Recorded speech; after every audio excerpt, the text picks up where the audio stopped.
Good day, ladies and gentlemen. My name is Mikee Reyes, and guess who's back? Well, I'm back, but guess kung sino ang nagbabalik for Season 3. Season 3 na tayo, guys. Meron na kadaming pangatlong taon na ng NBTC 24, brought to you by our newest main sponsor, Phenom Sportswear. And unfortunately, mag-isa ako ngayon kasi Mika cannot join me, pero for future episodes, of course, makakabalik na dito si Miss Mika Watanabe to join me again. My name is Mikee Reyes. Pero today, since introduce nga natin yung bago nating NBTC 24 for Season 3 and Phenom Sportswear nga tayo, sasamahan ako nung kasama ko rin last season. He's making his return to the basketball scene after his super successful hosting career dito sa NBTC 24. And, you know, speaking of Phenom Sportswear, welcome natin ngayon is of course, the Phenom himself, Mr. Keith Ravena of the NLEX Road Warriors. What's up, man? Musta ka, Keith? Gusto yung, siyempre nag-tapos tayo season 2 eh. Oo, okay na. So, nakita natin yung mga best high school players and now for a new season, it's going to be just as exciting. I'm pretty sure we'll see new faces. Some players from residency now playing for different high school teams and just as exciting as last year, diba? So tingnan natin who will reign sa NBTC rankings. So ang kagandahan this year, Keith, wala na si number 1 natin. Kasi nga si Wala Kai, si diba? Kai, Kai moved out and you know, maraming up and coming, maraming yung nag-transfer ng school. So makikita natin kung sino. Marami yan, I'm pretty sure. Saka same tayo, Keith, kasi meron tayong NCAA edition, last year meron tayong UAAP edition, and meron tayong Sasafi edition. Pero this year, meron tayong Phenom edition. Ano nga tayo, ikaw ata ang ano. Meron ba yun? Phenom Sportswear nga kasi ang ano natin. Pero yung Phenom edition natin, Keith, kukuha tayo ng 10 players. So may 24 players tayo. NCAA, UAAP, Sasafi, and then 10 players from the Phenom edition. This is coming from our PSSBC. Ano ba yun? Okay. Yung Philippine Secondary Schools Basketball Championship. And sa FCAAF. You know, ang ating Philippine Chinese Amateur Athletic Federation. So yun yung dalawang bago nating liga na abangan natin kung sino gumagawa yun. And then the usual, yung top 24 players natin after all 4 editions ay maglalaro sa ating NBTC All-Star Game. Hopefully you can join us. Yeah, masyadong busy. Kung hindi ka pa masyadong able to join you guys. February yun. Yung ano natin, Keith, same naman yung selection committee natin, yung mga bata natin, same. Si Randolph ng Spin, Matthew Lee, Tiebreakers, sino bang mga favorites? Christian, Pong, and Jonas. Sila pa rin. Sila pa din naman. They did a great job of handpicking the best players from the NCAA, the UAAP, and Sasafi. Now, magdadagdag pa tayo ng dalawa, diba? So, more players, more exposure for high school kids. So, to all the high school players out there na maglalaro sa mga respective leagues nyo, this is your best time to really shine. And you have people looking at you, watching your games, featured in our show dito sa Phenom NBTC 24 Season 3. So, you know, just always do your best. Malay mo, kayo yung pag-usapan namin dito. Alam mo yun, Keith, kasi anything high school basketball ko cover natin. And can you just imagine kung mayroong NBTC 24 nung time mo na talagang ma-expose sila. So this is their chance. Yung time ko medyo tagal yun, pero this is their chance talaga na makilala. Pero speaking of our new season, dito sa NBTC 24, kami ni Mika, since hindi mo na, hindi ka na regularly makakapunta, kasi busy ka na ngayon. Sa basketball. The usual, meron tayong ranking reveal. Yun yung top 24 players natin. Every week, pag-uusapan natin yan. Yung ating recap roundup to, watch all the highlights, yung scores, yung stats ng past week natin sa NCAA, UAP, Sasafi, and other leagues. Magkakaroon tayo ng NBTC 24 Basketology 101. Basketology. Yun yung susubukan ko na may maturo sa kanila tungkol sa basketball. And tutulungan ako ng guest ko din. So, tingnan natin. Kung mamaya baka may maturo ka sa amin, tingnan natin mamaya yun. Tapos, magkakaroon din tayo ng M&M playoff wherein lalabas yung competitive side namin ni Mika and then we're gonna compete in some mini-game. Para yun ang gusto ko makita. Yun ang mga magagandang mangyayari ngayon dito sa Season 3. Lalo na si Mika. Medyo ganado ngayon si Mika. Makikita natin si Mika next week. Makikita natin kung kumusta na siya. Pero yun, Keith, yun yung mangyayari sa ating NBTC 24. It's an exciting season ahead. Dati, weekly recap ngayon, ang recap roundup natin para makita natin opening week. of NCAA basketball, the seniors level and the juniors level, both exciting games na nangyari this week. I think LaSalle got their first win. So tingnan natin lahat ng highlights. Kit, namimiss mo na ba yung mga high school players natin? Oo, miss ko na yung lahat. Ito, tingnan natin. Ayan ang ating recap roundup for week 1 of the NCAA. Perfect.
Starting na agad, you'll kind of see kung sino na yung mga medyo angat, diba? Sila Amsari. Yes, sir. Yung mga players. Kumbaga, we have teams na obviously contenders for the championship or Final Four spots, pero we also have teams that are ready to turn heads. Oh, for sure. You know, mga surprise. And yung Lasal natin,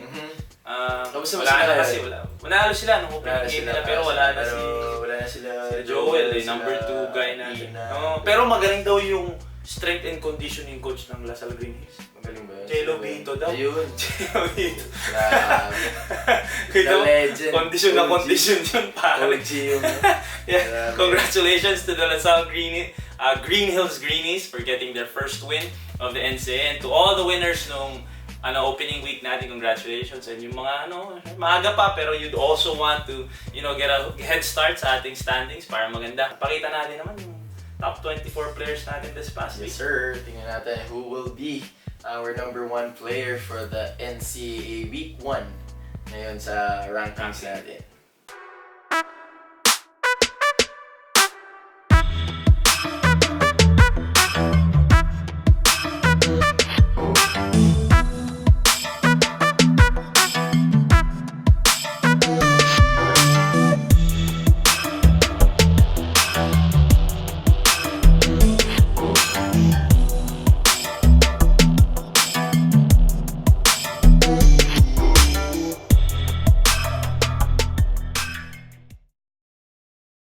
Week 1 pa lang. Pinosisyon na nila sarili nila doon. Siya start strong. Start strong. Just like anywhere else. Gusto mo, head start ka, sabi mo kanina, and if you can maintain that number. Pero syempre, pabigat yung load niyan. Diba? The more players play all throughout the week, marami silang games, marami silang napapakita, and yung selection committee natin, mas napapahirapan. So, yun ang trabaho ng mga committees to pick our top 24 players, and for the players just to show out, ball out, and show their talents to our committee. Marami pa syempre, kumbaga they're gonna get their legs under them pa dito sa ating bagong season ng NCAA. But consistency is the name of the game, because even though number 1, number 2, number 3 ka, you'd want to stay on top. Like yung last year's natin, yung regulars natin, sina Parientos, sina Kai Soto, Kagulangan. Yan yung mga normally nandun talaga sa top 5 natin. So, exciting times ahead sa ating top 24 players ng NCAA. We're gonna check those out weekly. Tingnan natin, of course, sa ating selection committee. Pero, focus tayo dito, Kev. Last year pa to si Mac. Si Mac, Mac Wadana. I see him, alam natin kung paano siya maglaro. He kinda, does everything for his team. He can rebound, run the break. Definitely he can shoot. Nakita natin siya sa Batangilas before. And now he's growing up to be the leader, the face of Lyceum high school team, and practically, so for someone who can do a lot of things, lalo na ngayon, senior year niya na, he wants to go out and head out to his college years as a champion. So it's gonna be tough for him. Marami din competitors for the NCAA, but for him to remain consistent even from last year, he brought all his confidence, his experience playing overseas, playing internationally with his stints sa Batangilas, and now as a senior, he can dominate and turn heads sa college community sa basketball. So with Mac, he can shoot, rebound, parang si Pogoy, parang si Roger Pogoy, diba, na, out of nowhere, he can jump. I played with Mac for a few times sa Nike camp. I played against him, and, he would get rebounds from out of nowhere. Akala mo, makukuha mo na yung bola, and then he just pops out somewhere, and then gets it, runs the break, pass the ball very well. So, sky's the limit for this kid. As a senior, all you want to do is head out as a champion. And I think they won their first game or first 2 games. And what you said, kailangan nga medyo tulungan, especially with a long season like the NCAA. Those are 18 games. 18 games, and every game counts. Every game counts. So mahaba pa yan. Mahaba. We'll see if he can remain consistent, and sana healthy lang din, diba? Walang injuries, walang kahit ano, kasi yan ang karaban talaga. At makikita natin kung gusto din niyang, let's face it, laging pinag-uusap NCAA is always considered the second fiddle to the UAAP. So maganda if he can prove na I can compete with the guys in the UAAP, and we're gonna see that. Well, he'll probably be in the All-Star game next year, and he will compete against the big names of the UAAP schools, and I'm sure he is very, very excited, and he will prepare and try to excel. Kagandahan sa ating first episode, ikaw agad. Kasi yun nga, after your successful stint as a host. Sobrang daming doors na na-open sa akin after ng NBTC 24 Season 2 ko. Dami kong gigs na nakuha. Dami gigs na. Mga game show na tumatawag sa'yo. Di lang pwede, kasi lahat basketball related. Yan na, napag-usapan niya yung balik mo sa Gilas. And then, by the way, he's gonna represent again the Gilas team sa ating World Cup. Hopefully, kailan ka alis? I think the end of August, probably the last week of August, we'll be traveling to China to watch. How is it na you're off for a year? Obviously ngayon, gutom na maglaro, di ba? Talagang ito na yung pinaka, kumbaga the hunger and the passion is there after a whole year. Anong feeling na yung first nasabak mo ulit sa basketball? International lang. International lang. Parang syempre mix, di ba? Parang di ba, nawala ako sa PBA, nawala ako sa national team for quite some time, and then eventually the team qualified for the World Cup, and nung pagka-suspend ko pa lang, actually, nalaman ko na yung FIBA calendar. Alam mo na. Kung kailan mangyayari yung World Cup. So sabi ko, it's going to be a week after the lift of my suspension, and I'll be able to practice couple of months and before. And I think if I put myself in a very good position na I'm in shape, wala akong masyadong makahabulin, I think I'll be able to compete for a spot. Diba? So that's what I did all throughout the months that I was suspended. Yung focus ko, nagpa-condition ako, lost a lot of weight.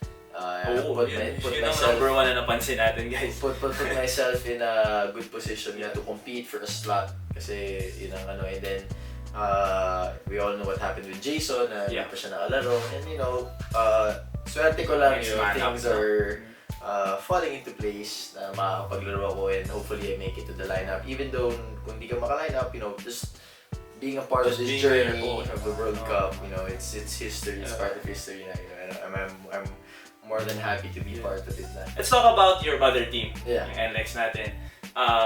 It was somewhat struggling since nawala ka, and then unfortunately, nangyari pa kay Kevin. Yeah. So, it was parang parang mahirap, parang it was really difficult, especially for me, to really watch the team on how we were getting by all throughout the conferences that I was out. And then si Kevin then, eventually when he came back, another injury happened to him. Which is really saddening for not just for the team but for the organization, just for each and everyone. It was really demoralizing na ganun yung nangyayari sa amin. But you have to take it a day at a time, and we time flew by so fast. Now I'm able to play on my third conference na sa PBA, and now we're really actually after our game last July 12, we only have 10 days of break. Now we're practicing next Monday na in preparation for the third conference.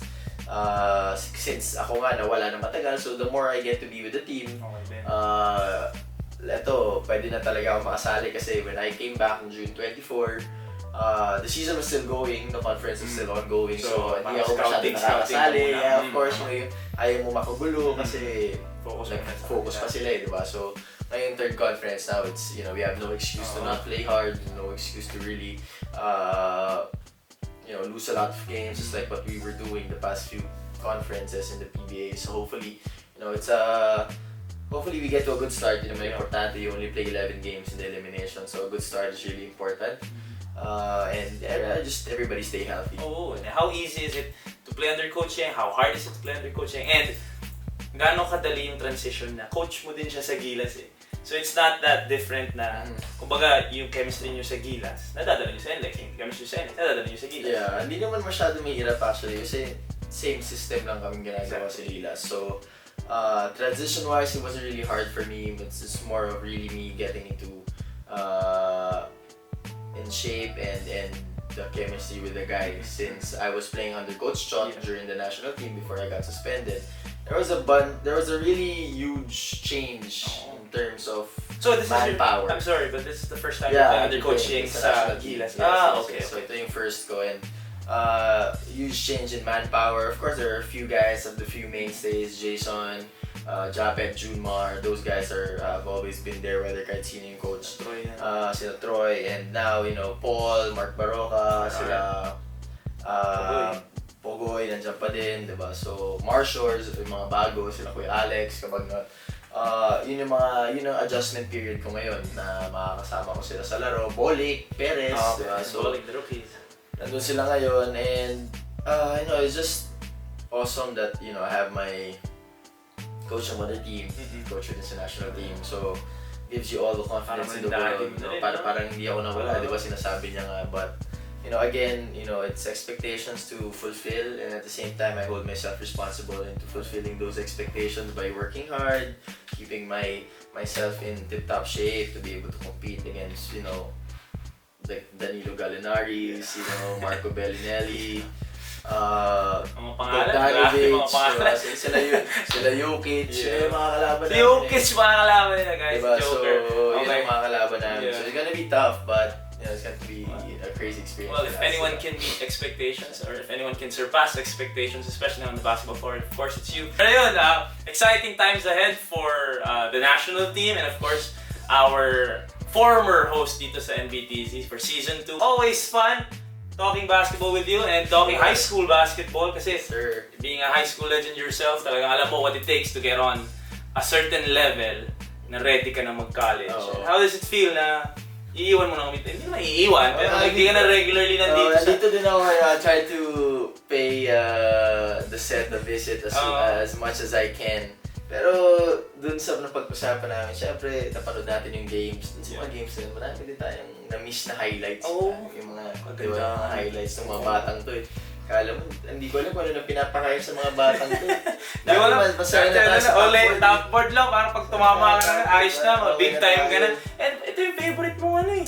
So ngayon makikita na natin yung Week 1, our NCAA top 5 plays.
nakatindi. Yun na yun pare, hindi natin magagawa. No high school siguro, sila na lang. Turn back time magagawa natin yun. Ngayon hindi nga maabot ng board eh. Masakit na sa likod eh. Sakit na pa isa-isa na lang. Sumasakit na yung quota na yung sumasakit na yung body language. Pero yun, top 5 plays, Keith. Exciting highlights. Very promising for the rest of the season. Yun ang ma-expect natin talaga. Highlights and great plays coming from our high school kids. Pero yun, how was your first or your comeback dito sa... bumalik ka na sa court, dito yung hosting mo. Huwag mo kakalimutan. Ito pinapractice ko to yung practice. Regularly dapat. Lalo na wala pa si Mika, take advantage. Asan ba yung batang? Mika, dahil ako na dito, miss ka na namin. Nadaanan namin lahat yan. Alam mo yun, kaya sa lahat ng pinagdadaanan mo, manalig ka, maging matatag ka. Mika Watanabe, sumusuporta kami sa'yo, tandaan mo. Ganito man kami, pero we support you. Pero, ang sigurado ko, na mapapasaya kay Mika is ma-experience niya yung Phenom Sportswear. Yun, Parang may bago siyang kahit bagong gear, pampaano talaga. Hindi, parang feel good, look good, feel good, di ba? Yun naman yung... Yun ang madadala ng Phenom Sportswear natin dito sa Season 3 ng NBTC. Diba? Again, always fun talking basketball and talking love. Sana next time, mas mahaba yung natin makapag-usap ng pagmamahal. Expert na sa pagmamahal. Topic natin. Kaya Mika, kung nasan ka man, dyan ka na lang. Diyan, huwag kang darating dito kasi kung ano masabi sa'yo ng ating soldier of love na si Mr. Kiefer Avena. Again, thank you Kiefer Avena for gracing us with yung first guest natin dito sa Season 3 ng NBTC. A lot of episodes. You can subscribe sa ating YouTube channel and everything. Follow us on Instagram, follow us on Twitter. And a lot of episodes will be coming your way. Exciting guests, exciting segments, exciting times ahead for NBTC 24. This is Season 3. I am Mikee Reyes along with my guest, Kiefer Avena. and we will see you all next week.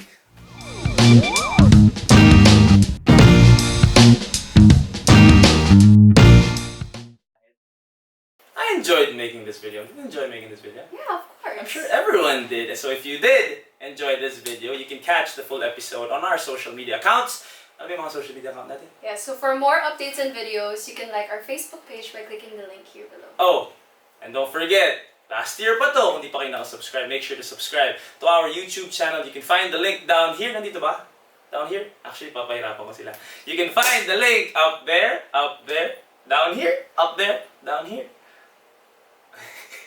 Nagagalit sila sa akin. Papahirapan ko sila. Ang kulit kasi nito eh! Basta guys, follow nyo lang kami everywhere. It's somewhere here. Bye!